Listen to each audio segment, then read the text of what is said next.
गुरादी श्री दूसरी पातशाही जी के समय की बात है।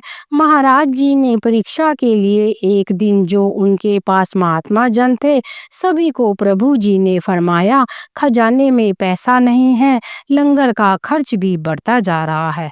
लंगर का काम पूरा करने के लिए महाराज जी ने फरमाया कि हम किसी सेवक को बेचना चाहते हैं।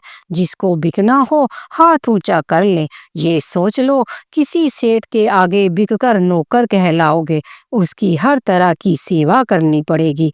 जो ये काम कर सके हाथ उठाए, हम उसे बेच देंगे। ऐसी मीठी वाणी सुनकर जो प्रेमी थे वो फूले ना समाये शुक्राना करने लगे। सभी के दिल की यह इच्छा थी कि मैं बिक जाऊं, मुझे बिकने की आज्ञा जरूर दे। फिर परीक्षा को और कड़ा कर दिया गया। फरमाया, हमारी आज्ञा को झूठा ना समझो, हम जरूर बेचना चाहते हैं। जब आप बिक जाओगे तो लोग आपको नमस्कार नहीं करेंगे। नौकर के रूप में सब कहेंगे, देखो भाई, पैसे के लिए अपना साधु शरीर भी बेच दिया। तब आपको यह सुनकर बड़ा दुख होगा।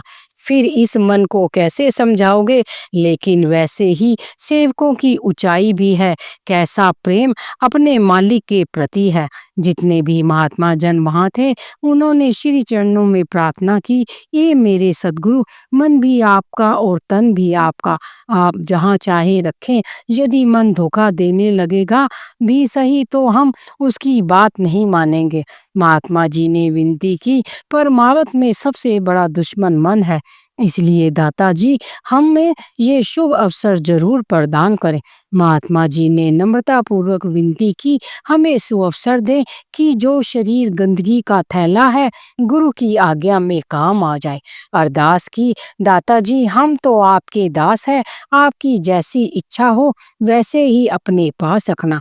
प्रेमियों के ये भाव देखकर प्रभु जी बहुत प्रसन्न हुए। एक महात्मा जी की तरफ इशारा करते हुए मीठी वाणी में फरमाया, हम आपको बेचना चाहते हैं। महात्मा जी का नाम परम ज्ञानानंद जी था। यह सुनकर महात्मा जी की आंखों में आंसू भर गए। इतनी खुशी बयान नहीं किया जा सकता। हाथ बांधे प्रार्थना की, दाता जी हुक्म कीजिए कि इस शरीर को चीर कर आपके पवित्र चरणों में रख दूं। बस आपके कहने की देर है। फरमाया, ठीक है, आप रोम रोम अर्पण करने को तैयार हो। हमने भी ये रचना इसलिए रचाई कि देखे कौन तैयार है। दाता दीनदयाल जी ने फरमाया, ये परीक्षा थी। गुरमुखों को हम बेचना नहीं चाहते और मनमुख जो हैं वो तैयार नहीं है। आप गुरमुखों का तो हम बाल भी लाख रुपए में भी ना दे। गुरमुख गुरु का ही रूप होते हैं। बोलो जयकारा बोल मेरे श्री गुरु महाराज की जय।